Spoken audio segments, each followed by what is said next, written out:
All right. Welcome to the show once again.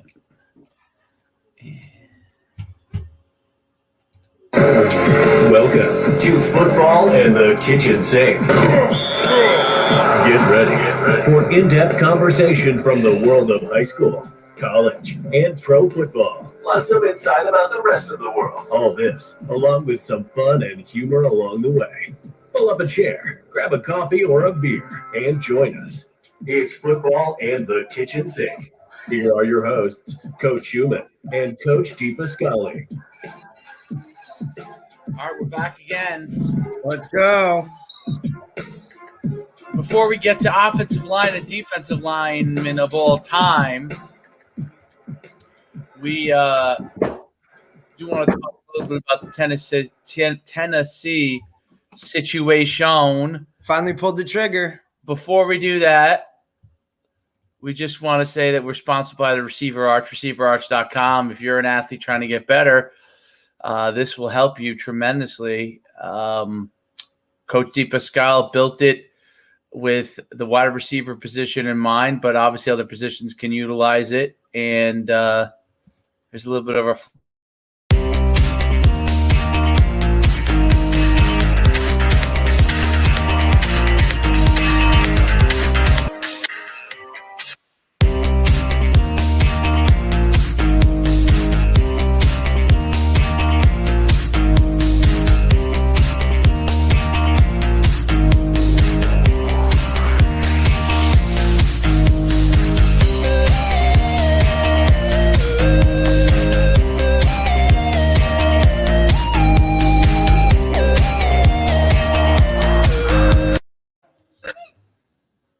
good. All right. Sorry about that. And you like that music, Troy? Let's get into Tennessee job. I'll let you report what you saw today about that. Yeah, Tennessee has gone ahead and made their decision. And Josh Heupel, former Oklahoma quarterback, former head coach at UCF most recently, will be taking over at the University of Tennessee. So interesting hire, but I think a good hire. I don't know. What do you think? Well, I think he was his athletic director. So in a case where you got a new athletic director taking over where he has actually a coaching search going on, at the same time, it really it makes a lot of sense. They have a relationship, so that doesn't always work out in that way from a college standpoint. Most of the time, one person's in or another person's in, and they have to learn to work together. But these guys have already worked together, and it happens to be they're both taking two open jobs at the same school. I think it could be very good. I think his record, as a coach, has been very good. This year they weren't quite as good, but it would give a little pass just because everything with COVID. But he was 12-1, 10-3 this year, 6-4. Could you argue good records? Good records. Probably still working with a lot of the players that from the previous staff. Not Frost. Yeah, I think I think he kind of fits the bill perfect, I think he's kind of I think he's young enough but experienced enough. I think he's been at places that will warrant success at Tennessee. We know it's kind of a dumpster fire right now. So if he can kind of get through these first couple years where, I'm sure there's going to be sanctions. I'm sure there's going to be certain things that are going to hold his program back a little bit in the beginning. But if he can continue to move forward in a positive manner, I think I think it's a good fit. I really do. He was an excellent quarterback in college at Oklahoma. I think Bob Stoops was his coach. Yeah. And then national championship winner, I believe. It's funny because he looks like now he looks like he's an accountant, but he was a runner-up for the Heisman Trophy winner. He was Big 12 Offensive Player of the Year. I mean, he really was an excellent player. Got right into coaching, a few years after not playing. Maybe he was in a league. I don't know if he was in a league for a little bit. Yeah, I guess he was in a league for practice squad or whatever a couple of years. And then, 2 years later got into coaching and really kind of, it was a grad assistant in Oklahoma, tight ends coach, quarterbacks coach. So he's worked his way up. He wasn't just handed reins right away. You know what I mean? He kind of worked through that coaching ladder. And I think that helps guys when they get to that big time spot because they understand what it takes to be one of those lower level guys and working hours upon hours in the recruiting world and doing all that kind of stuff that you have to do to be good. When you become the head coach after going through that stuff, I just think you have a different appreciation for the guys on your staff. So, yeah, man, I'm excited. I think it's a good thing. Once everything gets ironed out as far as what they're actually going to do with Tennessee as far as sanctions and all that stuff, I think it'll be a clearer picture as to the way he will approach this. And then, he's going to be cooking with gas. Yeah, I mean, I think he'll give them a good opportunity to succeed. Obviously, there are bigger names that took the job before him. Mm-hmm. So I think, Tennessee was a good move on Tennessee. They didn't go after the big fish, or whatever, or maybe they did and they got turned down. But either way, I think this works out. Right. I think it works out. I think this is a guy that's up and coming, and they might need an up and coming guy. Right. So, let's go from here. Now, on the flip side, the guy who was there before him, there's a lot of fire around Nebraska. Tell me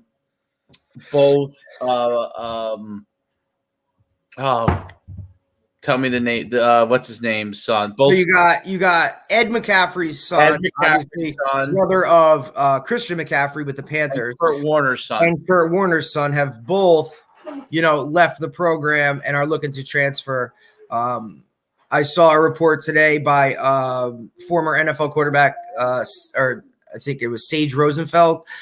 He said something about hey, these are two kids that are leaving, but their dads played in the league and can see a bad culture when there is one. So yeah, I don't know. I think that remains to be seen, but I agree. I don't buy completely into that because there are some times children of stars are right in line, do what you're supposed to do, and sometimes they're not. So they're people too, and I have no idea about Kurt. I didn't even know Kurt Warner's son played. That just shows a little I knew about Nebraska that he played there, and he was a former walk-on who. Let's see. I mean, a couple other guys. There was another guy I think that was a pretty big name that left. Yeah, third guy. I know there's three names of the kids that left. Obviously, the two guys are former NFL players are going to get the headlines in the press. But either way, it's three prominent players from the program that have decided to leave. And would it be as big of a story if it wasn't two NFL guys, kids? Who knows? But either way, it is three guys leaving a program, and just to give you an idea of how the media could take it wherever they want to. And I don't know whether it's a big deal or not. I'm just saying, last year UConn had 20 transfers, 20 guys in the portal. And I think I don't know if he wanted per se all of them, but there was a good amount of people that he probably wasn't too upset went into the portal. Okay. Look, if you're looking or even thinking about that, then go. Because I don't want that around my program. I just don't. That's not what I want. I don't want guys that are looking for the easy way out. But it's kind of a trend. You see it. It's an ugly trend. It's an ugly trend. I don't like it. Terrible. It's really bad. And look, do I think that there should be a rule in place that say a new coach comes in? I think you should be given a 1-year allocation to transfer wherever you want and go. Because it's not the head coach that recruited you. But to just be able to up and go because you want to, or you're not playing time, or playing time is not right, or that type of thing, or whatever situation. We know everything is a case-by-case basis. But for the most part, you see a lot of these guys leaving because, somebody is coming in that's maybe better than them, or, it's just like they're just taking the easy way out for the most part, and I'm not with that. Like stay and fight a little bit. You know what I'm saying? If there's a personal situation, I get it, but for the most part, that's not the reason. I used to like I like the grad transfer rule. That I think is fine. You played your 4 years, you've done your thing, you graduated school. You know what I mean? Like you just want one more opportunity to go. And I think that's different. And I like the FCS don't lose a year thing. So that's big too. I don't think these guys should have to sit out. Right. So what's difficult is the transfer portal, transfer to another school, play right away thing, which only encourages anyone who's on the bench or disgruntled for any reason to not fight. Like, I mean, that's I don't know. It's a difficult thing. I just think that it has to be looked at in some way, shape, or form. So I don't think a guy that doesn't want to be there should be there, but there should be something so people don't just sign with schools that they just, I'll try it out here, and then right. A year goes. That's how it should be. Yeah, I don't think that's good. So, commit to a school because you want to go to the school, not because of the football. Right, and then if it turns out it's bad, there should be some sort of out. But the outs now are just they're ridiculous. It's just anything. And I get it. This year is different. You know what I mean? But you already put things in place for this year. Everybody gets another year of eligibility. Everybody gets this, but it's just you know what I mean?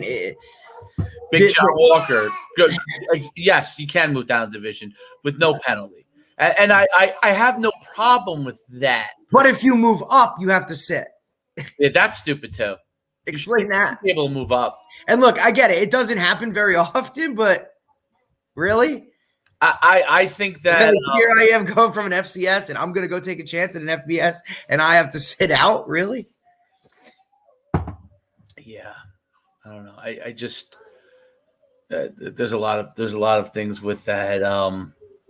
Well, let's get into the fun part right away, since we I wonder if I could have the stream opened at the same time. I don't know if I'll mess up our whole thing. Actually, I'll watch it on my phone, out of the corner of my eye on my phone. Some of our football players are playing right now varsity basketball, so we don't like to miss anything. Well, you just look, dude. I like watching them play. Right, and I mean, I enjoy basketball anyway. I mean, and honestly, if you think about even, with last season and whatnot, I mean, we were pretty much at every game. You know what I mean? Like every home game, girls, boys, we were kind of there, and it's something that we like to do. Just because. I mean, we support not only we're not only there because our football guys are there, but we're there because is this the RBR Network Sports? Yeah, it's the they're going right off. They created a YouTube Real Brother Radio Network. They created a YouTube page. What's up, buddy? The real. It might be in there. Check. Wait, what is this? Is that it? It's the if you go YouTube, it's the RBR Athletics page. Oh, RBR Athletics. Yeah, that wasn't it. What I went to.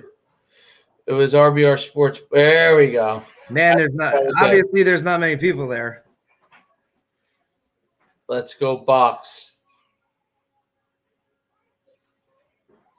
It's packed.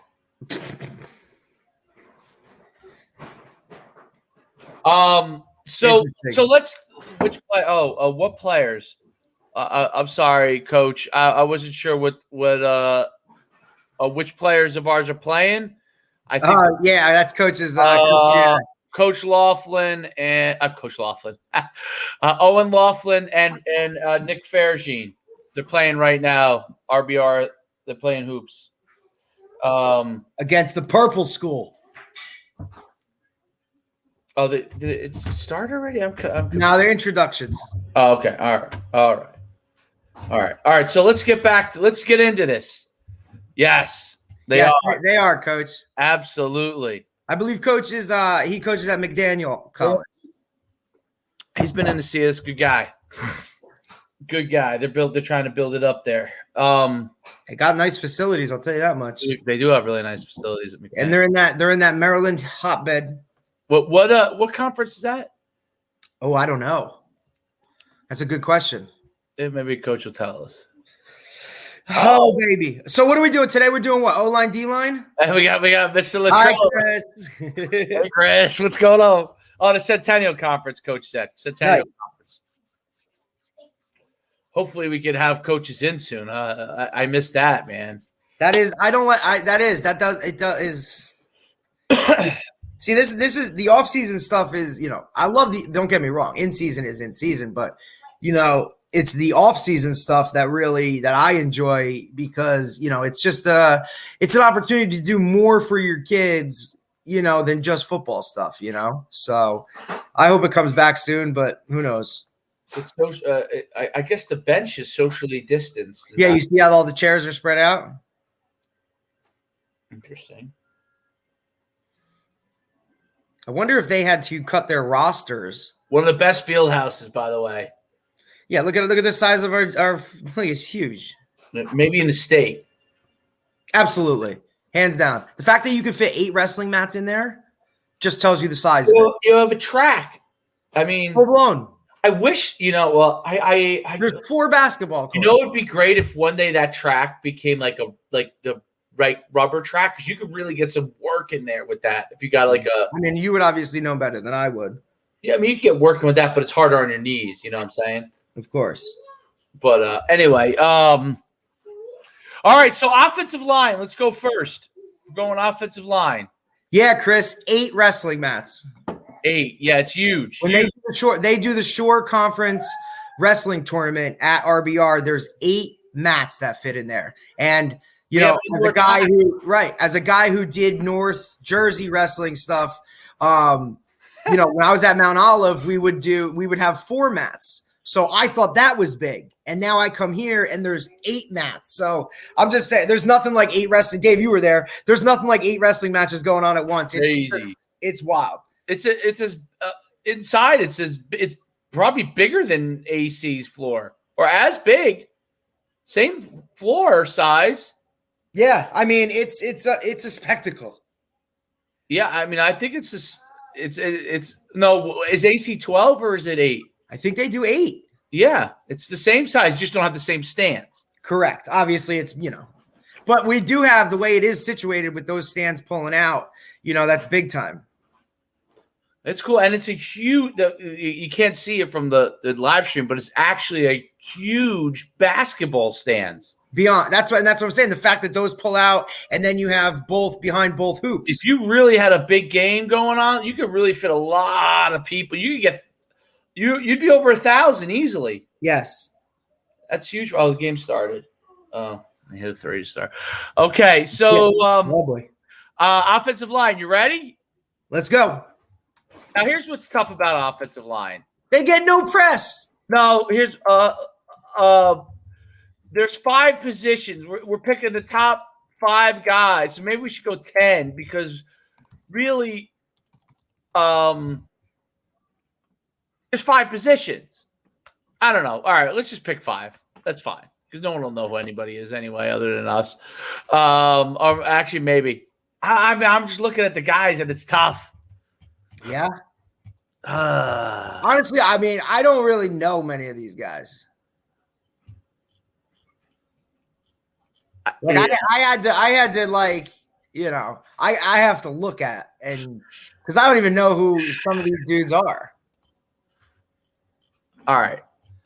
You just want to do 5 then. You want to do 10? You can do 10. I'm doing 5. All right. Because I don't know some that well. So I can't pick them because I don't know them that well. All right, you can go. You want to go first? You want me to go? It doesn't matter. All right, I'll go 10. All right. Well, I'll go. The first guy is obviously Anthony Munoz. You're gonna go first? Okay. Yeah, I'll go first. All right, Anthony Munoz. Right. Everybody's in agreement on that. Yeah, I think that's a hands down move. And whatever. 11 straight Pro Bowls, All Pro. 2 Super Bowls. He caught 4 touchdown passes and tackle eligibles. I like that. That's cool. He looks the part too. Monster. Yeah. All right, number 2, Bruce Matthews. Bruce Matthews was great. Right, and then he's got a brother. Didn't he have a brother? Well, I think he has sons. Oh, Clay Matthews. No. Nah, that's a nephew, I think. Bruce Matthews' brother is Clay Matthews. Okay. And Clay Matthews' sons are the ones I think that are in the pros. Anyway, go ahead. Number 2, Bruce Matthews. Good choice. Mike Webster. Mike Webster. Nasty. Yep. Mean. Just an animal. And played the center position. Right. And was kind of undersized. Yep. Number 4 is going to go to Larry Allen. Larry Allen is incredible. Monster, dude. Huge, massive human.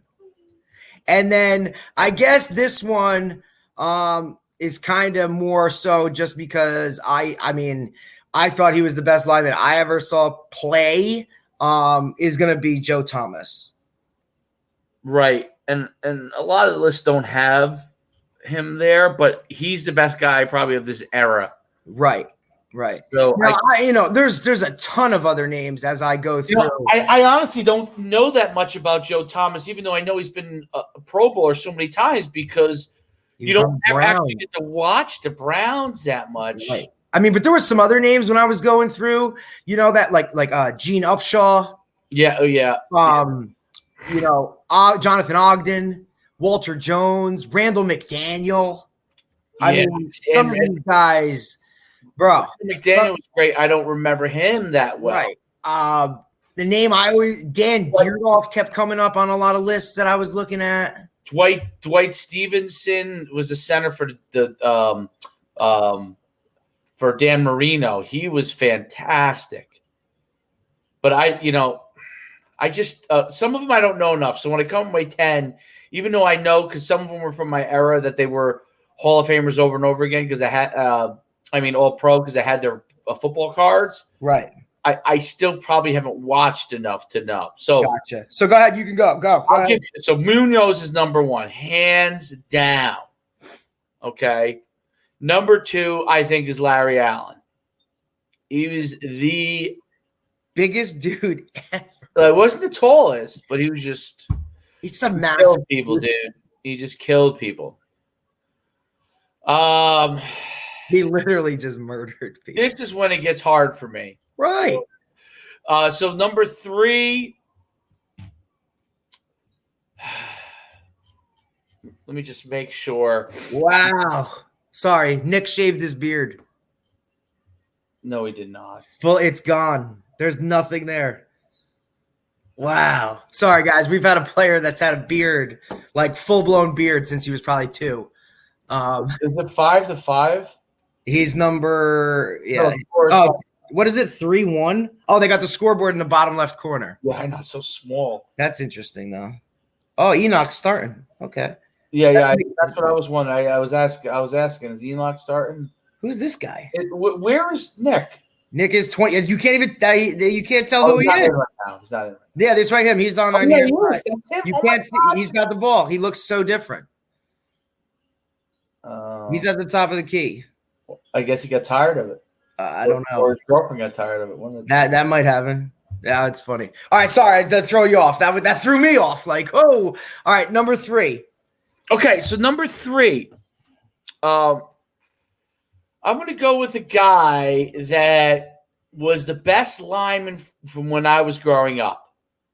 Okay, and they just talk about him over and over again. So I'm going to put him at number 3, and he was always like all pro every single year, literally every single year. And actually, I'm reading right here. He's the greatest guard in NFL history, earned all pro 10 straight seasons. Yeah. John Hanna. Okay. John Hanna played for the Patriots. They weren't that great. It's kind of a little bit like a Joe Thomas scenario at the time. Right, where you're just kind of stuck in a situation. So they weren't super great, but so what am I on? Number 4? 4. 4 is tough. I'm going to go with Mike Webster. So I went with a lot of interior guys in my top 4. Mike Webster. Which is weird because you usually hear about tackles, right? Well, I guess maybe it's more of a modern day era thing with, the left tackle being so important, protecting the blind side and all that stuff. So, okay, makes sense. Yeah, I think Mike Webster was just nasty, and he was also, when I was a kid growing up, and he was also probably the lineman that next most mentioned next to John Hanna. And he played on great teams, obviously. Yeah, but talk about an unfortunate end. Yeah, unfortunate ending. Next, I struggled with this, but I think I'd have to go with Bruce Matthews. I think I agree with that. So that's what, 4 or 5? That's 5. 5.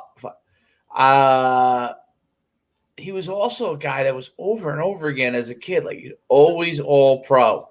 And I got to see him towards the end of his career. He was still with the Titans when they were, I believe he was with the Titans when they made the Super Bowl. 18 years? As an offensive lineman. I think he played guard, center. I think he moved out. I think he moved outside. Yes. So that's 5. Okay. No one's getting too super excited about them, but they were just basically the best. 6, I'd say Ogden. 7, I would go with Jonathan Ogden, just unbelievable tackle, 6'7". I would go next with Gene Upshaw at 8. Is that 6? That's 7. That Gene Upshaw 7. 7, and Art Shell at 8. Okay. They were teammates, and they were the Raiders, both of them. Whew. Both of them, yeah. They were unbelievable. And they were ahead of their time height-wise and everything, too. I bet. So now I didn't watch – I've only seen like the dun-dun-dun-dun. Right. Yeah. Highlights. Here's Art Shell, that's 6'6", 310 pounds. Right. That video. But they were, like, honestly, as a kid – those were the 2 guys that I remembered, like, you know what I'm saying? They were just and back, like, for a lineman to be talked about anyway, you know what I mean, is a different type of thing. And Gene Upshaw, for a long time, was the president of the NFL union. Right. So, very good. Very accomplished person. Yes.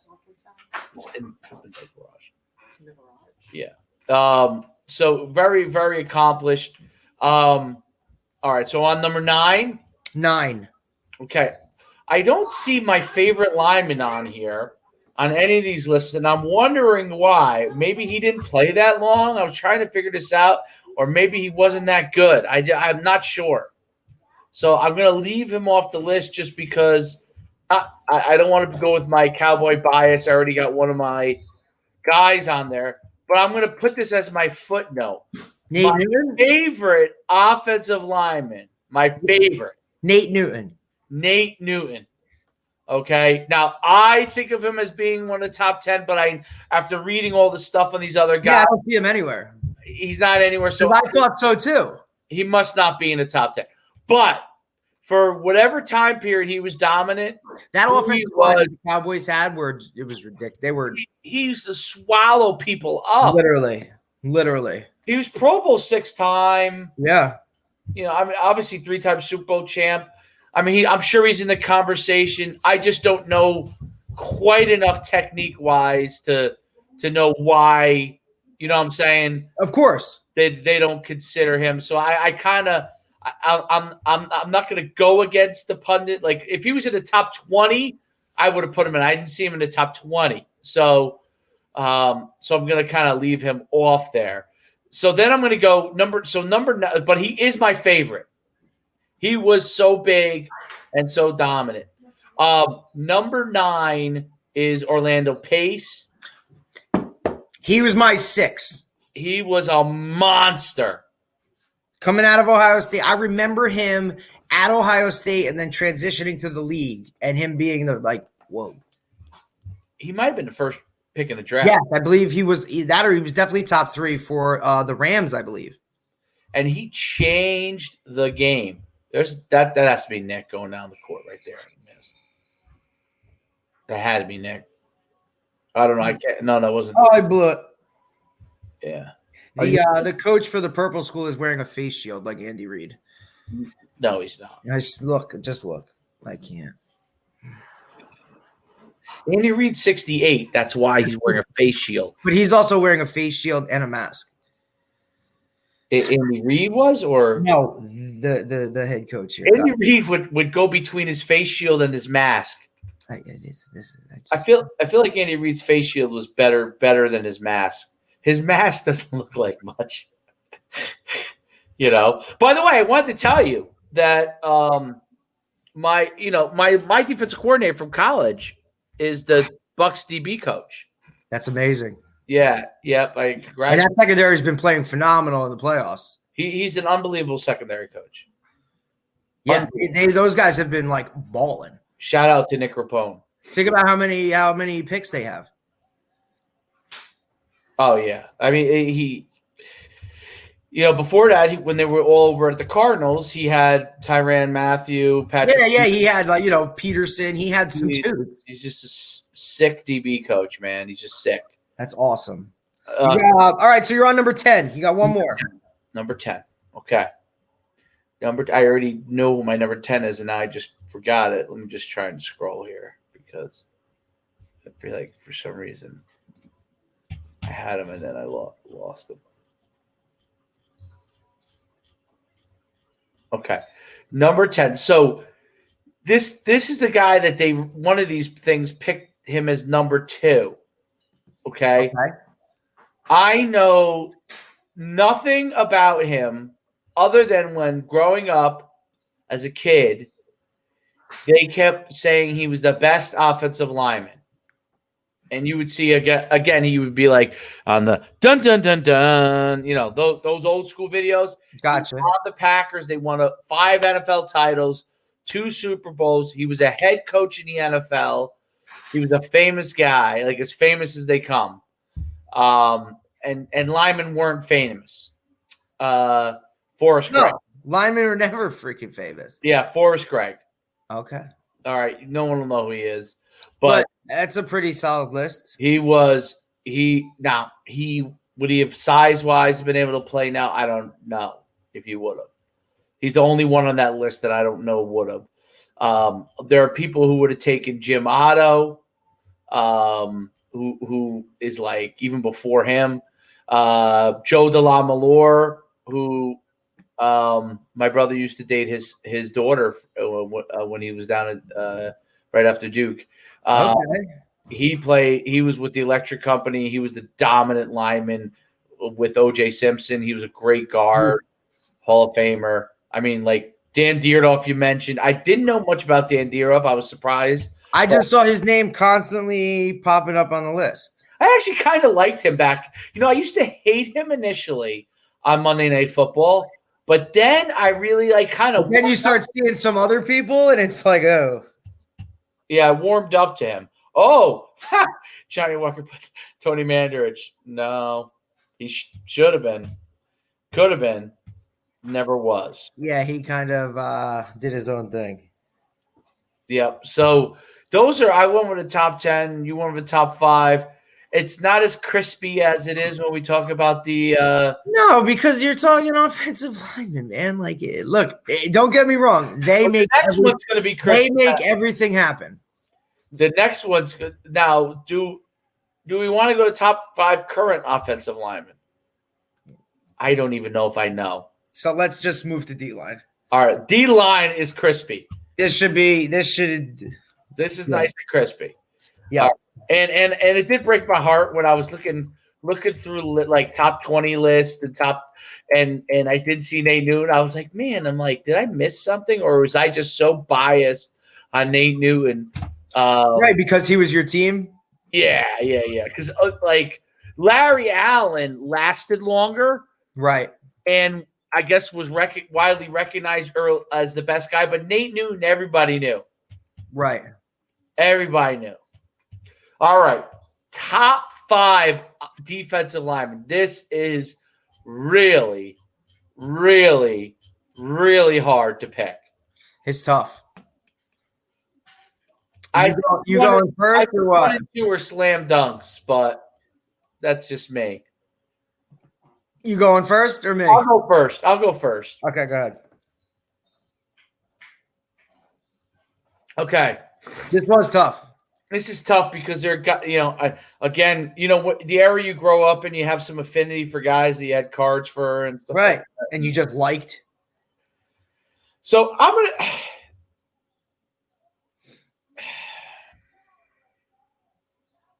Okay. It's interesting because guys who I thought might have been in the are not. All right. I'm going to give you. All right. This is tough. Oh.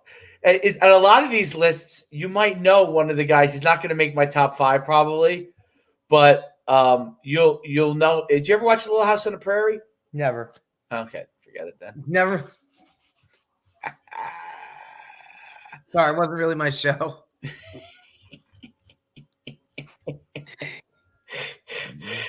All right, here we go. You ready?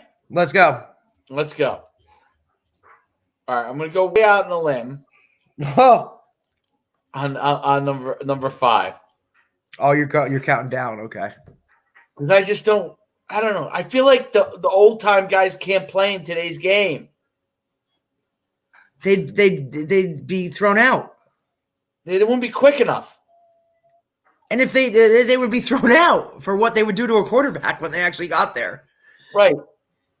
Like, okay, I'm just going to kind of preface a little bit at the beginning of this, okay, because I hate to do this, but Deacon Jones, who is one of the greatest of all time, had a move which was called a head slap. Illegal. It's illegal. So he's not making my top 5, even though everyone has him in their top 5. He's making mine just because of his name. He does have a great name, Deacon Jones. Okay. Merlin Olsen, who a lot of people might have in their top 5, definitely people's top 10. Okay. 14-time Pro Bowler. 14 times in the league. He was on. Like 14 years in the league. He only played 14 years. That's what I'm saying. Nobody does that. So I'm going to put him on the list, but I'm going to preface it with this. I don't know enough to know if he's better than these other guys in the modern game. Right. He's more of a defensive tackle. Okay. Okay. So, and he was on Little House on the Prairie, and he was, I don't remember whose parents he was in it. He might have been the preacher, Merlin Olsen. I think Merlin Olsen was the preacher. So is that your 5? So people hate me because Deacon Jones played with Merlin Olsen, and most consider Deacon Jones better. So who's your 5? Merlin Olsen, number 5. Okay. Number 4. 9-time Pro Bowler Alan Page. Played for the Purple People Eaters. No one knows who he is. Minnesota. Yes. Cold weather. Number 3.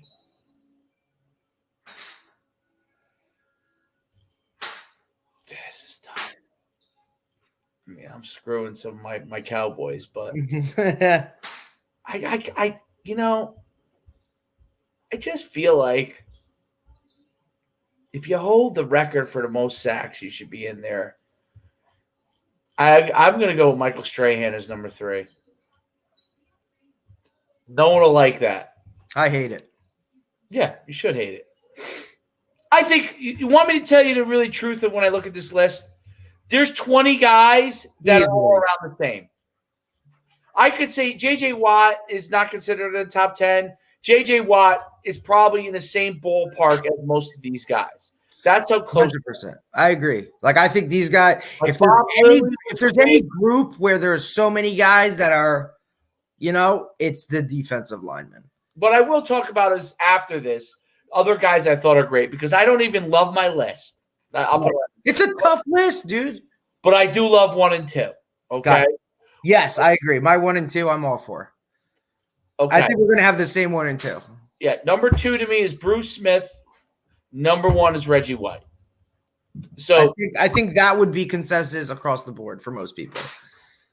Bruce Smith and Reggie White were kind of similar styles too. They were in a different era. They were a little more physical than they were quote unquote fast, but they were still fast. They were extremely fast for that time. They were completely unstoppable. Imagine how many sacks they'd have if they went against offenses that threw as much as they do now. They'd have way more. Way more. And that's why I have to be fair to the guys in the olden days, too. They had to put more work in. Yeah, which is why before you didn't get as many opportunities. I mean, Reggie White was just unbelievable. His dump move was incredible. Absolutely incredible, his dump move. I love his move. How he would come underneath, dump you. It was just a great move. And you know how strong you have to be? To be able to do that to an offensive lineman. No one's been able to do it since. Okay, let's go to your 5, and then I want to talk about some. I do want to talk about other guys I thought were great. Now, Bruce Smith's still alive. I always get this confused. Reggie White's not. I know Reggie White is not. Bruce Smith, I don't know. Because Cornelius Bennett, who played with Bruce Smith, is no longer alive, I think. He got in a car accident. He was a great player. I think he went from Alabama. When the Bills were great. So Bruce Smith is alive. He's 57. That's right. He's a Virginia guy. Virginia Tech, right? Virginia Tech. Yeah. I think I'm right about Cornelius Bennett. You remember him? No. Probably you might have been a tad too young. No, Cornelius Bennett is alive. I'm wrong. Sorry, Cornelius. Oh, you're talking about Jerome Brown. I was thinking of Derek Thomas.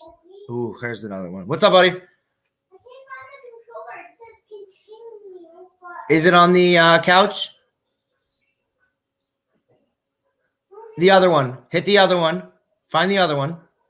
The other controller.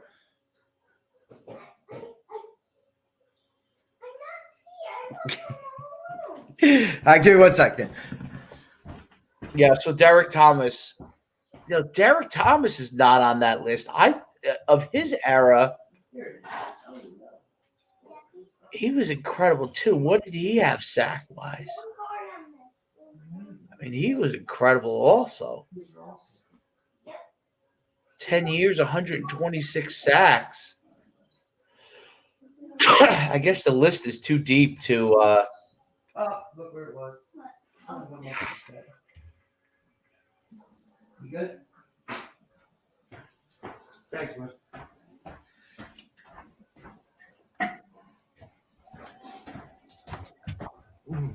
Yeah, Derek Thomas.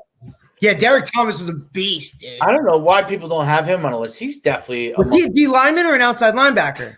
Oh, is he considered an outside linebacker? Just like Kevin Green. Is Kevin Green considered an outside linebacker?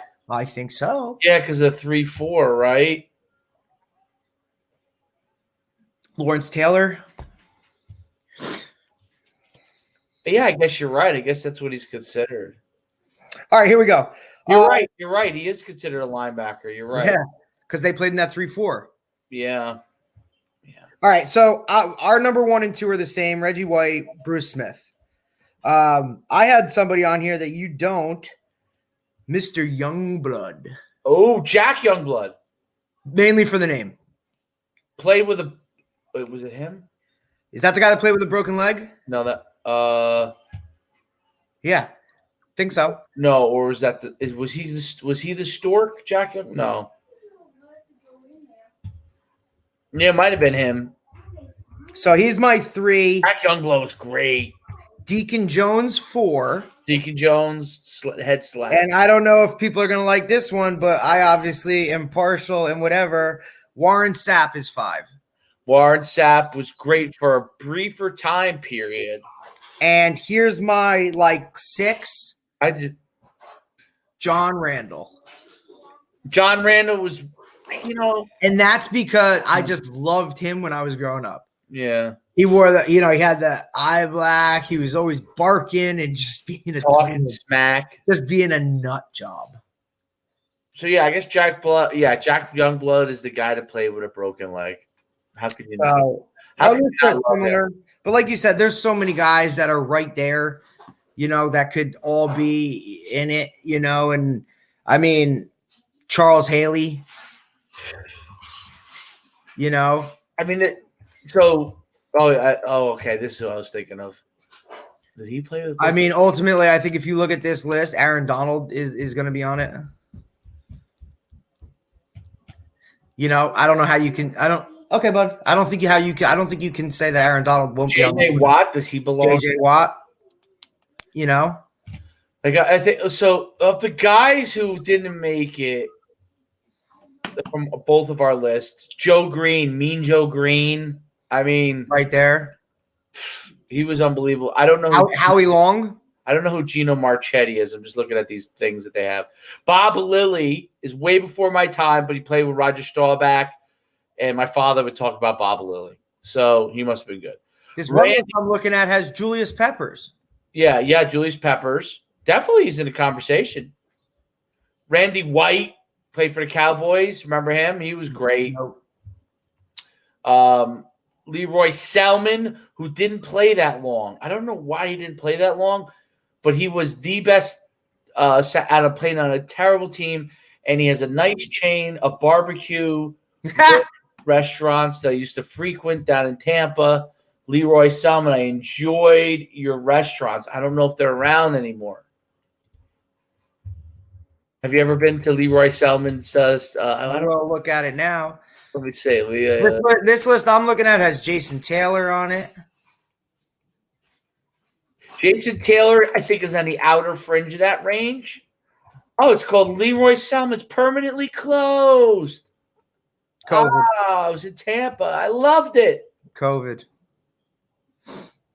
No, I think it might. Here's another one, dude. Like Cortez Kennedy, Dwight Freeney. Dwight Freeney was great. What's the score of this game, by the way? I see it 21-7. Is that 21? I see 20. What is this? 25-9? 25-12? Oh, I'm sorry. I'm looking at the wrong thing. 20. Is that us up 25-12 or they up? 25-12. Them. Oh, I can't watch this. Yeah, we're getting smoked. I just can't look at purple.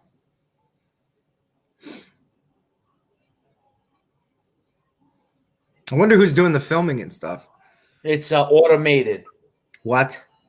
Yeah, Huddle sends you like a. So that's the end of the half, and let's see what they're going into. You have a broadcaster? I can't hear. No, there's no broadcaster. Yeah. It's just a stream. We had broadcasters, right? Yeah. We had full blown. Yeah, that was good. Oh, coach does not look happy. Well, 12 points in the first half is not going to get it done. Just say it. COVID sports. I feel bad. It's tough. No, we got enough student trainers there, that's for sure. It is what is. Can't comment on this stuff in this show. Is the girls' basketball team playing today? They're at Rumson. I'd much rather watch that one live streamed. Is that live streamed or no? I mean, we would have to find it through, I guess, probably Rumson, right? Oh, they're doing whoever's home. Never home, which we felt. Hey, we had it going no matter what, where it was. Up and running.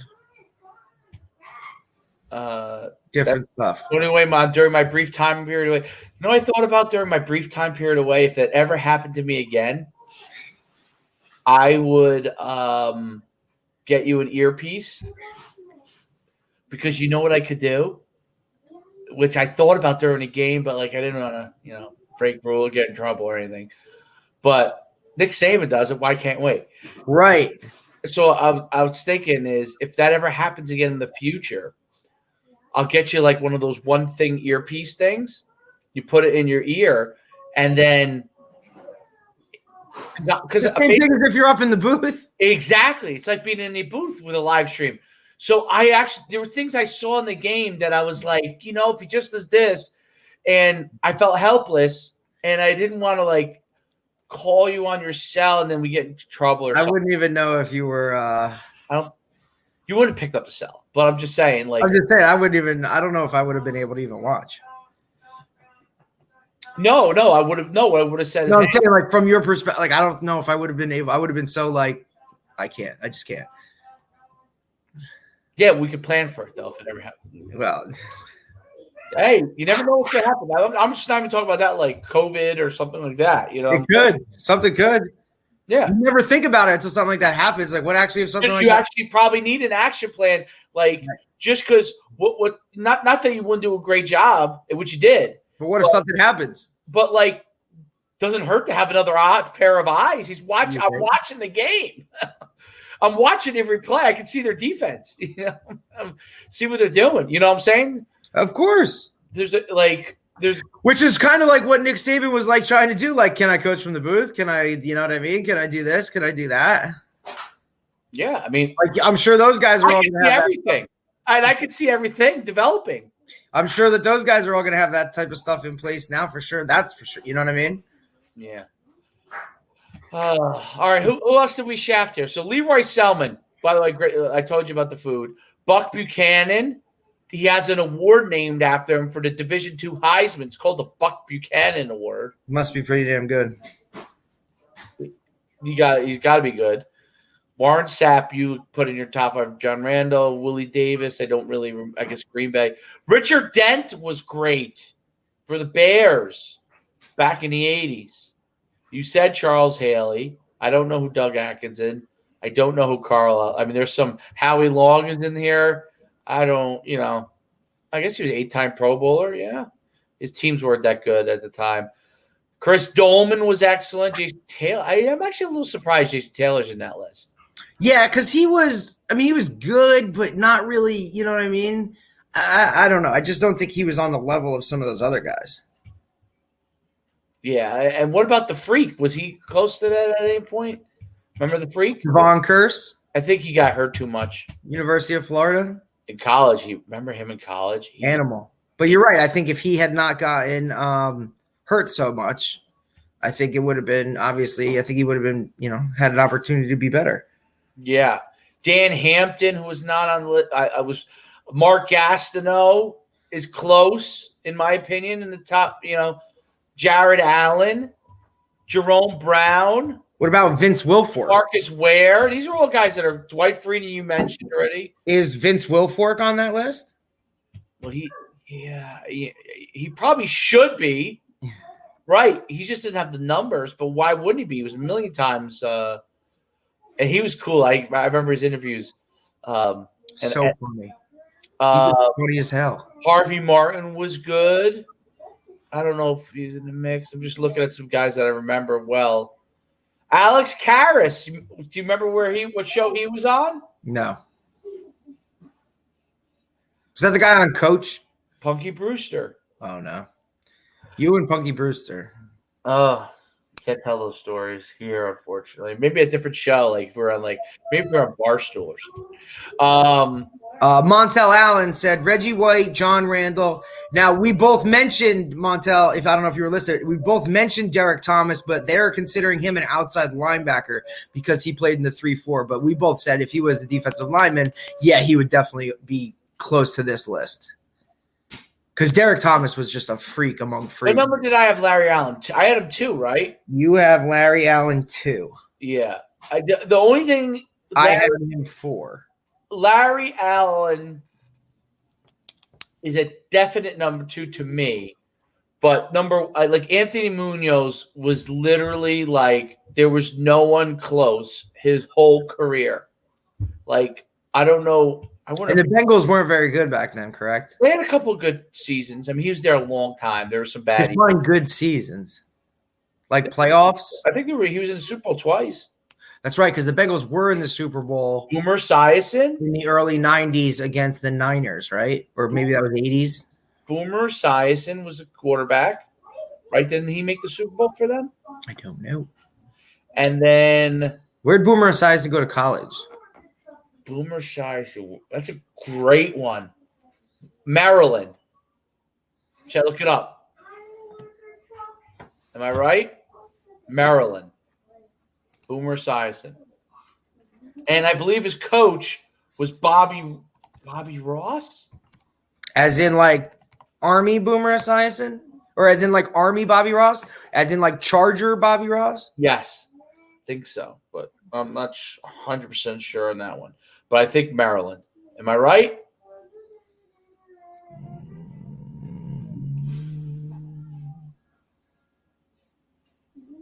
Maryland. I'm pretty good. He's from New York? You know, I wouldn't have gotten Larry Allen to Sonoma State, by the way. He's from East Islip, New York. Yeah, I knew he was in New York. 1984 round 2 pick. Dwight Stevenson, I did talk about him. I loved him. He wasn't in my top 5, but I did say he was one of my favorites. I had to choose between 2 centers. I chose Mike Webster. I could have easily chosen Dwight Stevenson. Love Dwight Stevenson. I think Montel's got, well, obviously Reggie with John Randall. John Randall was. I just liked him because of who he was, dude. Yeah, you had him in the top 5, right? I had him as like 6. Yeah. How about the top 5 defensive linemen now? We could do that one. J.J. Watt. Is he number 1? No, Aaron Donald. Okay. So who's number 2? J.J. Watt.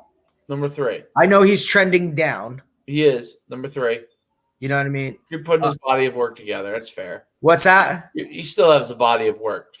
Number 3. What do you mean?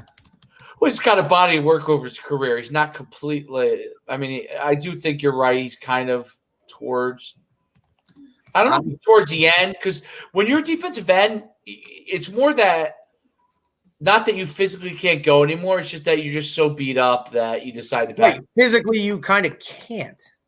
You can, but you're just not producing the way you used to. Right. Like you could still play like, let's say you were like a weak side end and you came off the edge and now you were quick enough to be that. You could move as you got older and heavier. You could move the strong side, but they just kind of usually retire, I think.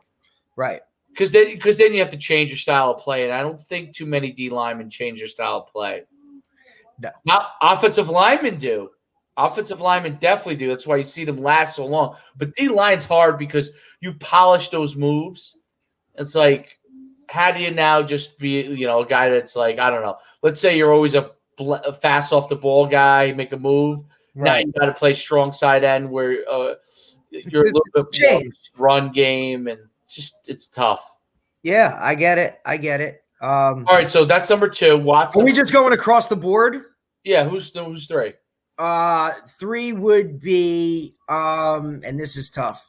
This is I think it's tough. Bosa, Nick. As in the younger one. He's my 3. The older one not as good. Younger one's just, I think, faster. I think, yeah, right. Well, that was the one thing I thought about the older Bosa when he was picked so high. Only thing I didn't like is I was surprised at what his 40 was. Yeah, he was slow, man. I was, and I thought to myself, in the old days, you could have got away with it, but not anymore because and I always have to I'm telling you, when I was coaching at Bosco and we went down to play St. Thomas Aquinas, and Joey Bosa was a senior. And Nick Bosa was a freshman, and we're trying to run power at these dudes. It was insane. The 40 is a very actually important speed thing with the defensive line because they do kind of have a flat 10-yard sprint. Right? You got to get upfield. Yeah. So Aaron Donald, J.J. Watt, Nick Bosa. 4 is Khalil Mack. Okay. Love him. I just like the way he does, pretty much everything. And then I got to go with another interior guy who's been doing it for a while, Cam Hayward from Pittsburgh. I don't even know who he is. Yeah, he's a beast, dude. But that's who I got. So who'd you say was number one? Donald. I would agree with that. He's an animal. I don't love him all the time on the run. I don't know if that makes sense, the run game. Yeah, I get it. So it does make it a little bit harder, but yeah, I mean, he's number one. I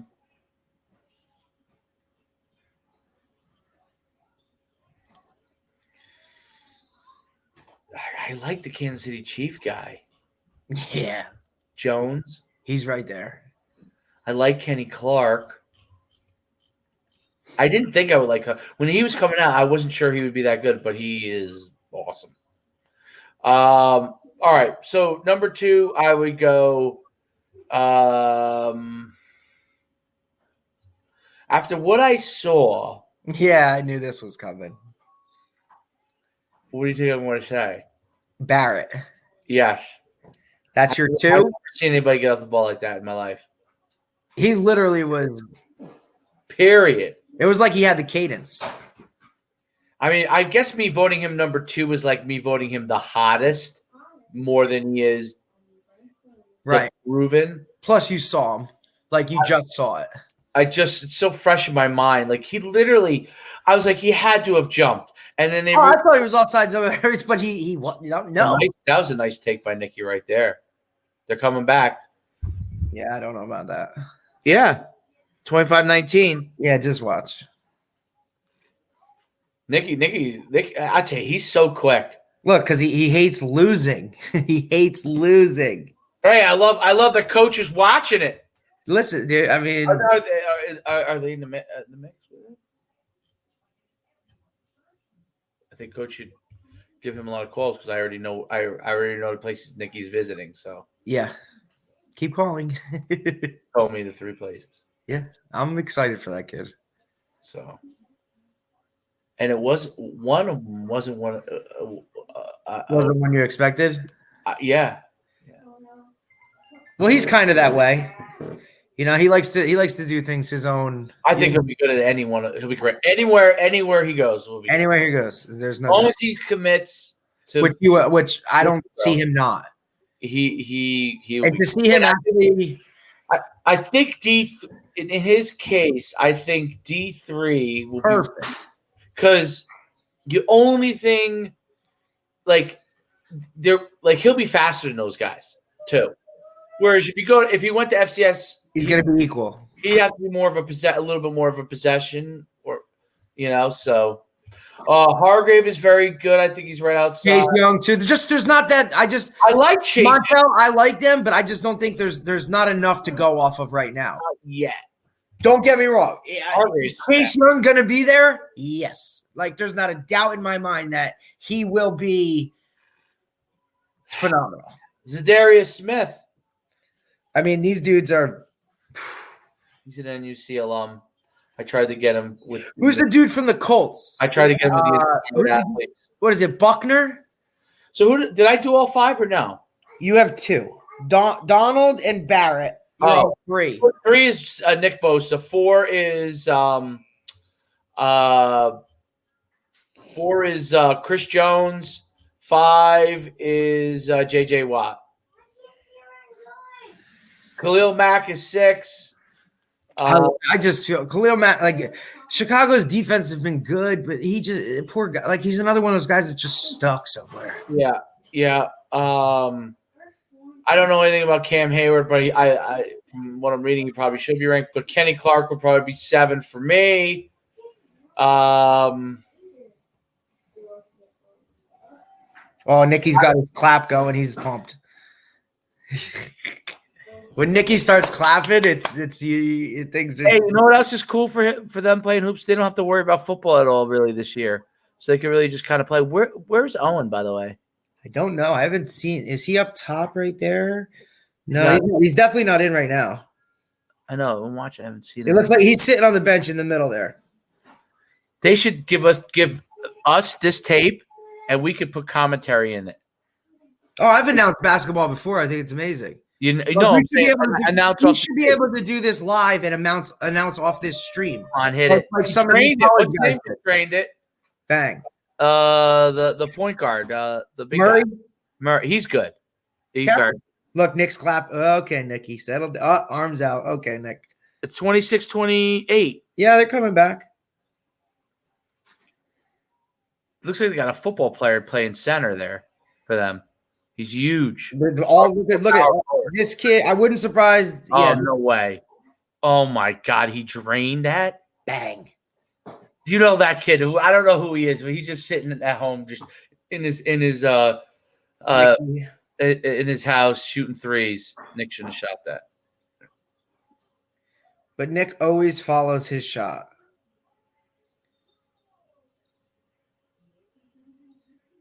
This is bad. We're both totally just this is not good. So that was good. That was really good at the D line. I know we got Atkins and Dunlap are good. Bradley Chubb. I mean, you might be more of an expert. Atkins, I think, is on the tail end. Well, he's listed in all the lists. But I still think he's on the, plus he was a pain in the ass to begin with, wasn't he? What about the guy from the Browns? What guy from the Browns? They're DN. Von Miller. Who am I thinking of? Calais Campbell. Oh, Myles Garrett. Myles Garrett. I don't see him he's not in the top 10 of any of these lists. This might be a little old. Maybe it's because he decided. Look, Melvin Ingram from the Chargers, I think, is phenomenal. Yeah, I do too. But I mean, you're also leaving out like Javon Clowney. He don't even play. Did he play this year? No.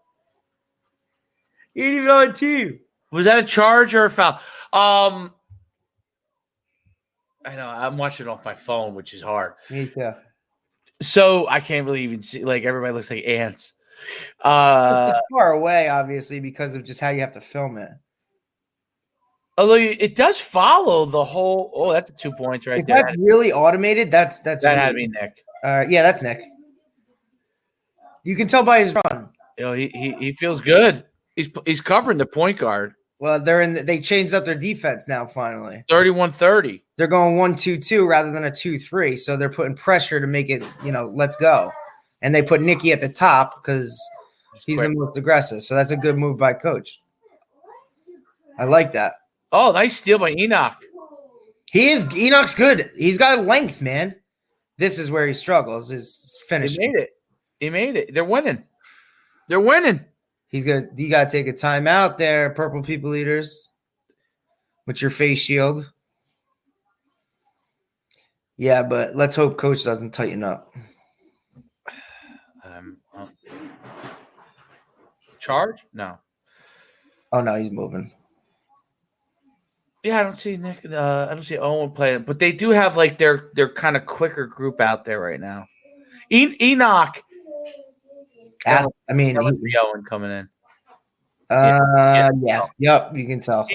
Enoch is a very haircut, Owen. Enoch has nice explosiveness. He's long. Did he play soccer this year? I don't know. Yes, he did. Is he good? I don't think that kid right there. I don't think he's a football player for them. Who's a football player? That big kid in the middle for them that just finished there. I don't think that he's a football player. The big heavy kid or the skinny kid? The skinny kid, not the forward, the big. Oh, absolutely, yeah. He's probably one of their. I don't know if he's in right now, but yeah. Oh, bad pass. What are you doing? They're kind of small outside of. Yeah, they must have. Nice job. That wasn't. Yeah. They must have lost. We lost our crowd. A couple kids. I have a quick question for you before we go. By the way, this is a funny story I want to tell you.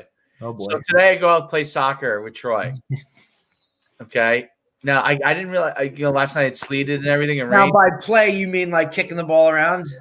Yeah, I mean I get beat all the time. But all right, I'll just check it. He might actually legitimately be beating me because I guess if I sprinted, but I don't go sprint.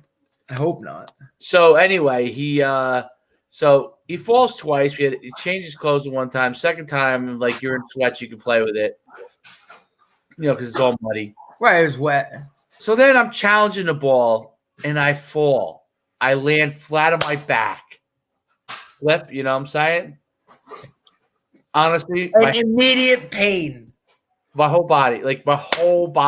Like, oh, am I going to be able to get up?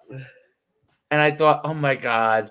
I laughed at him when he fell. He was crying. And I think I want to cry right now. I was on my back.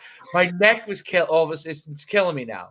And I definitely got a minor, like what we would deem nowadays as a minor concussion. Because my head is killing me. Okay? I'm all flushed. My head's killing me. So I definitely have a minor concussive. I'm telling you, be way worse. I'm telling you. Troy pops up laughing. Now I'm and you're going, no, Dad is not like, I don't know how much longer I can play. I'm like, I'm like legitimately hurt. Now I played through it, but I'm telling you, I'm hurt. Well, then at least you'll have. Well, at least you'll sleep good. Let's just hope you wake. Yeah, I know. Let's put it like this: when I went down for a brief second, I was like, "Oh my God, this is how I'm gonna be like paralyzed from playing my son." I'm like, I laughed when he fell, and now I'm on my back. It was terrible. I was in massive. My neck's killing me. Well, you probably landed terrible, bro. I landed flat on my back. Flat on my back. Like, when your legs come from out underneath you? Oh, of course. Yeah, and you're just like, you're helpless. Helpless. There's nothing you can do. It's not like you can't land it's not like you can land a certain way. You've already landed. I landed. By the time you realize what's going on, you're like, I'm done. Oh, it was bad. It was so bad. You can see it. It's why my face, I feel it's red. I feel like. Anyway, so that's that story. Oh, they're winning 32-31. Is that right? Am I right? Oh, now it's 33. Yeah. 34-32. That was the 3. Take your time. Get good shots now. There you go. Anyway, so that was that. And then my last question for you is, before we go, so go enjoy this game. You can go. Matthew Stafford. What are the landing spots they said? Oh, I have to look at it. The last I heard, the 2 top ones, I believe. I mean, I'll have to do some research over the night or whatever. But the 2 I heard that were top were the Patriots or the Colts. Where would you go if you were Matthew Stafford? Colts. I can win right now. I think so too. Like I not very far. I'm playing in a dome. Is the mask off on Bill Belichick? Is there not as much with Brady going to the Super Bowl? I gotta see. Players I need more of a. You can't base it on 1 year, especially with everything going on. He had 10 players opt out. No, I don't mean that. I'm saying, do players think he's not as much of a miracle worker as he once was? I'm sure that there's a good majority that do. I'm sure there's a lot of people that say, look, Tom Brady, greatest quarterback of all time. You had him all those years, yada, yada. I think he's proven that this year. Brady's proven that. But at the same time, I think it was a healthy combination. That's 2. Oh, my goodness. Who's that who took that? That might have been Owen who drove it. Rumson plays sloppy, man. They could win this game. Listen, it's week. It's the first game. They just bomb threes. That's what they do. The first game, dude. They're all going to be jacked up. But I think Belichick is still Bill Belichick. Jeez. I'll tell you this, they do drill the threes. Jeez. They really do shoot threes well. Nicky. No, Rumson, I'm saying. Yeah. Shocked at how well they shoot the 3. Murray looks leaner. It probably hasn't lifted as much as he was. How's he playing overall? Pretty good? Solid. Playing like he should. on my phone it says chat publicly, and I want to get rid of that. How do I? You know what I'm saying? Oh, nice hands. I feel like you have a different pace time. Yeah, I'm slower than you. I don't know why. Because it's all live, so I don't really understand that.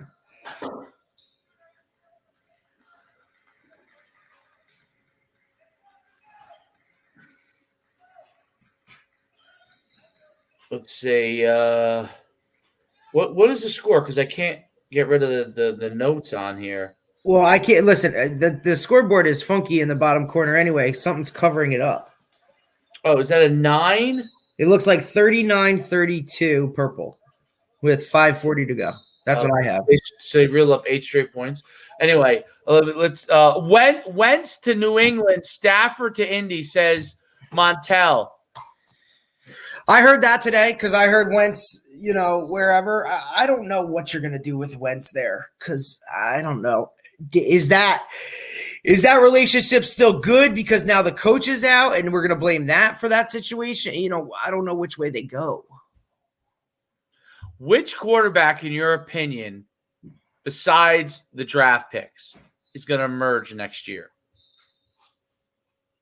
He's on the brink. Herbert in San Diego. That's the guy you think is going to emerge. Yeah, he's going to light it up. As long as he stays healthy, he will light it up. What do you think of Kyler Murray so far? Middle of the road on it? Need more around him. Yeah, he's explosive. And I don't think he's going to be like a Robert Griffin, you know what I mean? Because I think he's smarter than that. Quicker, squirtier. I think he's going to protect himself better. I think he's been playing this way his entire life. Yep. You know what I'm saying? So, and I think he's had to deal with that everywhere he's gone and every level he's been at. But he might be my number 2 guy to do something. The one that's my huge question mark still is Tua. Well, yeah, because Fitzmagic had to come in a couple times. I tell you this, he's a good leader because Fitzmagic right. Went in and kind of because he wasn't doing anything, and he was kind of nice shot. Just played it like he should. It's 3. All Robinson wants to do is bomb 3s and get it to the big guy. And they should just go right after the big. That guy's bigger than everybody.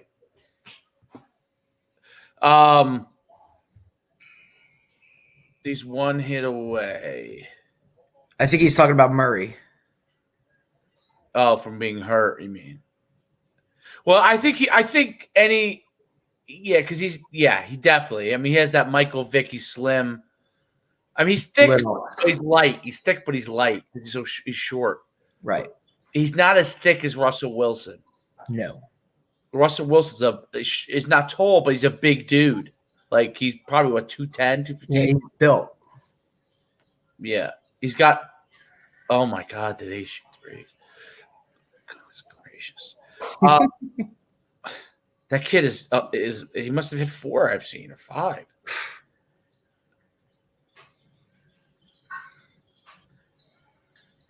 Wow. Yeah, that's what I have. Montel, I think you should host the show today. Does Winston get another shot? I was just going to ask that. Montel, it's like he's reading my brain. My thing. Who takes over for the Saints? He might because I think you look to bring somebody in to compete with him. Then do the Raiders still go with Carr? Absolutely. You leave Carr. I think Carr's good. I think Carr's underrated. Me too. I think he's the most underrated QB in the league. And I think the more time with Gruden and him together, look out. Does Aaron Rodgers stay? I think so. Yes. Where is he going to go? Dallas? We'll take him. He's going to – if he goes anywhere, he's going to – does Dak Prescott emerge – or is he just okay? Coming back from an injury. I mean, what happens with Watson? Yards? He's still going to throw for 1 billion yards, I think. What happens with Watson? With Watson? Deshaun Watson from the Texans. He won't go. I know. Well, he might not be there. Send him to Green Bay. And who's Carolina's QB right now? Teddy Bridgewater. Do they try and get a QB? I think if you have the opportunity to bring somebody in to compete with a guy like that or a guy like Winston, you do. No. Teddy Bridgewater's been around. He's done some good things, but his knee was exploded. Yeah, I know. I don't think he's the answer. I don't. And do the Jets keep Darnold? I like him. I do. I think they should. So who would the Jets? I think Darnold should stay, and they either take a tackle with the second pick or they trade down and get more. That's what I think. Let's do a little NFL mock here. I think Darnold hasn't had the opportunity. So who do you? So we all obviously agree. Number one is going to go to Urban Meyer, Trevor Lawrence, the guy who just steps in it. The Texans have a number two. People think I haven't done any. I'm just curious. Some people think Zach. Well, I'm just the Jets had the 2 pick. A mock trade from the Jets. I don't know. I don't buy That's that. what they think. Because they think the Jets are going to trade the 2 pick to the Texans for Watson.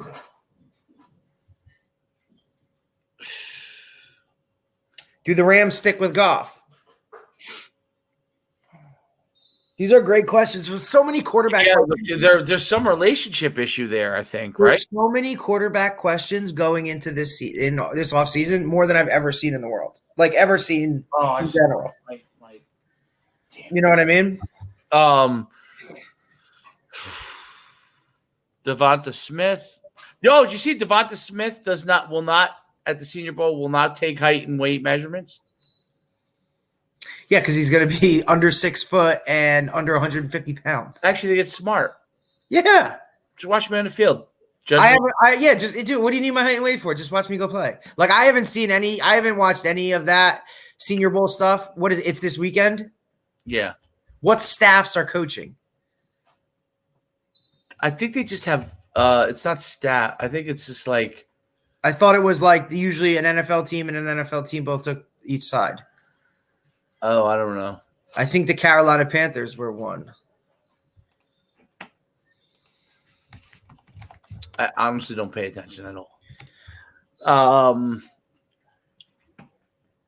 Interesting. The top 5 they have Lawrence, Zach Wilson, Devonta Smith, Patrick Surtain, Penei Sewell. I was right. Carolina and Miami are the coaching staffs. Okay. Justin Fields to the Eagles. Jamar Chase to the Lions. Trey Lance, QB, Trey Lance. Yeah, he's I think the BYU guy. Trey Lance played 1 game. Trey Lance, is that the guy from like North Dakota or something? North Dakota State. I don't know about that one. I think that's a stretch. I like going through the Senior Bowl and seeing where some of the schools that have kids there. Olsen retired. Yep. That's perfect. He'll get right into broadcasting and he'll do great with that. You know what I mean? He had a great career. It was time.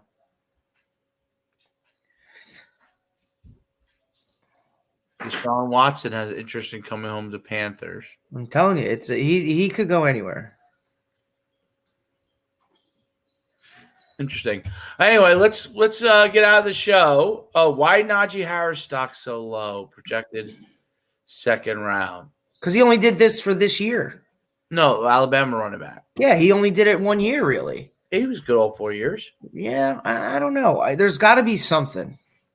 I just think that running back's just not that important anymore, man. I just think it's not that important. You can find a guy to get things done in the 2nd or 3rd round. Just as, like everybody goes back, like, why did they take Saquon Barkley that high when you could get somebody to do whatever? Did it help the Giants? No, it didn't make it like. As he, he was banged up this year, and it's just different. Yeah, like who's the first? He must be one of the first running backs looking to go. Like him. Oh, absolutely, he's got to be one of the top 2. because I like him better than the Clemson back. Yes. I think the Clemson back is almost a receiver. Alabama has 3 offensive linemen at the Senior Bowl. They're just. They got 3 offensive linemen, a quarterback, and a receiver. They're just incredible. That's you know what? I saw Texas A&M. He kept 2 of his guys from going to the league. I announced it earlier today. One of their defensive linemen and a safety. Texas A&M is going to be tough next year. If they're not a preseason top 5 team, something's wrong. Tough. They're going to be tough. Montel says Derrick Henry is not important. No, I'm not saying that he's not important. Derrick Henry is important. Derrick Henry is the backs are important. You just don't have to draft them as high as you would back in the day because you could find somebody to do those things later rounds. 41-40, or is that? Yeah, they got it close. Is it 41-40 or 47-40? I don't know. 41? I'm trying to let me see if it's 40. I don't know. Looks like 41. I'm hoping it's 41.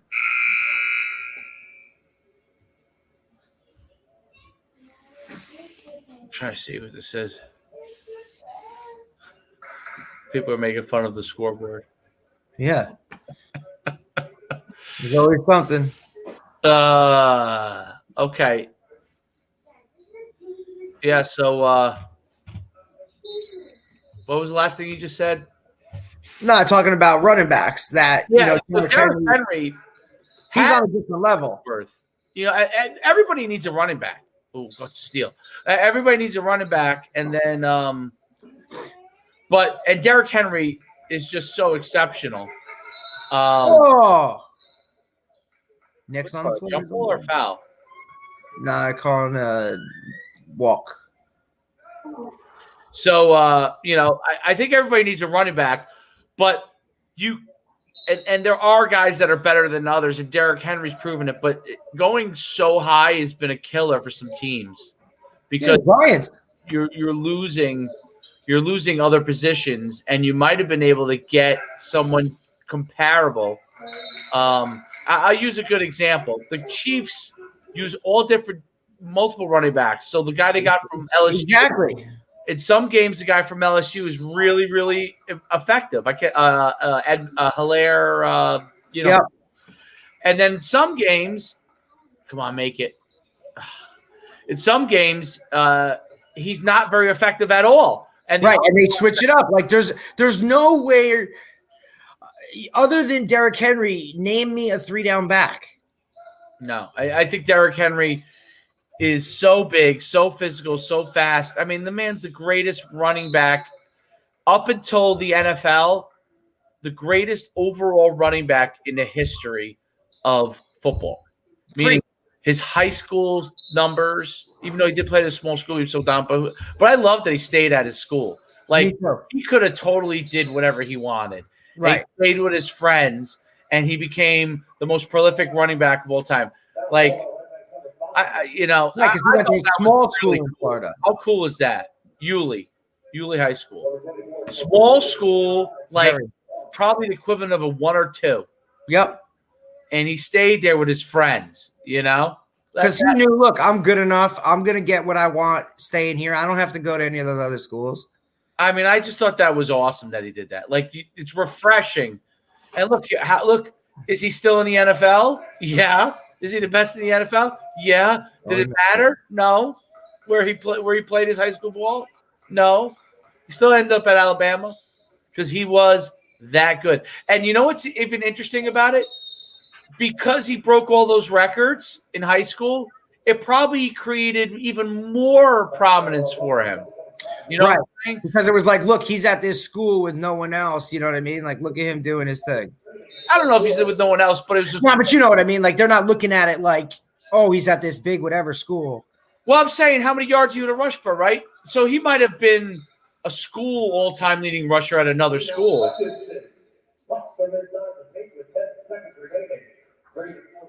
Is there like a Oh, it's 47-42. Okay, that's why I was they were trying to look for a 3. Yeah, all right. Well, So what I was trying to say, you know what I'm saying? So, like, let's say he went to, I don't know, IMG Academy and rushed for 3,000 yards in his high school career. He probably still would have went to Alabama, but he wouldn't have been as famous. You know, like he wouldn't have been, the guy everybody knows. You know what I'm saying? I get it. And why does it say Red Bank Regional versus Rumson Fairhaven freshman basketball on the screen? Because this is what they do. Why does it say that, though? I'm confused. Did freshman basketball play before? I'm confused. This is what they do. They didn't label it correctly. Like, it's frustrating, right? You have a great turnout of people watching. That's cool. I mean, think about it. Everybody who doesn't want. I don't know what people are. They keep writing Molly. Oh, Yeah. Is that? Yeah, they're trying to find out where the girls are. There are people that are trying to looking for the girls' team. You know. Are you sure? Oh no, I don't know. I don't know what they're talking about. Are you sure that Molly's I'm out of the loop? I know what Molly is. I'm not that far out of the loop. I don't know what they're talking about. This could get them in trouble. I don't know about a chat. That's not. I don't. I don't think that's what they're talking about. But I'm just saying. I don't know. Like having a chat like that. I don't know if that's a good idea. I don't know what they're talking about. Anyway, let's get off the show and then we can talk offline. Montel, thanks so much for your input. Najee is an offensive threat. Cleveland showed how important. Yes, I mean, they utilized Chubb. He was great. And Kareem, right? Who's yeah, the other guy? I think you get him in the second round. It depends on the team too. If a team just needs a running back to fill out everything they're doing, then he might go. Or if someone likes him. I just don't know if he's a power back like Derrick Henry is. I don't think anybody's Derrick Henry. It's true. All right. Thanks for being on the show. Today's a short one. We are sidetracked at times. Check out receiverarts.com, NUCsports.com. Keep following us. We love the interaction. It makes it a lot more fun. Tomorrow, what are we doing? Linebackers tomorrow.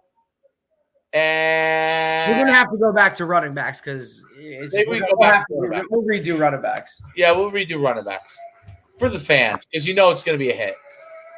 Running back is – think about it. You talk about the age group or whatever. Running back's the spot, man. We're out. Thanks for listening to this episode of Football and the Kitchen Sink with Coach Schuman and Coach Depascale. Be sure to subscribe so you don't miss a single episode. If you like what you heard, leave us a review and be sure to tell a friend.